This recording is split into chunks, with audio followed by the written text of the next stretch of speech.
ஒரு அழகான கிராமத்தில் விக்ரம் என்ற சிறுவன் வாழ்ந்தான்.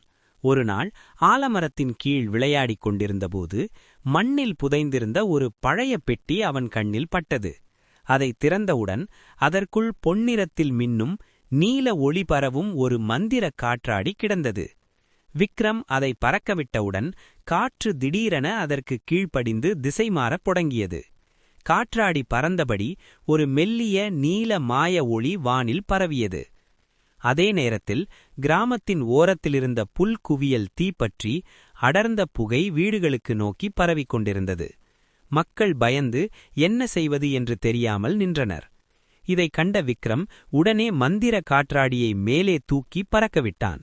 காற்றாடியிலிருந்து வந்த நீல ஒளி காற்றை வலுப்படுத்தி புகையை வீடுகளிலிருந்து தூரமாக தள்ளியது. சில நிமிடங்களில் கிராமம் பாதுகாப்பானது. மக்கள் அனைவரும் விக்ரமுக்கு நன்றி கூறினர்.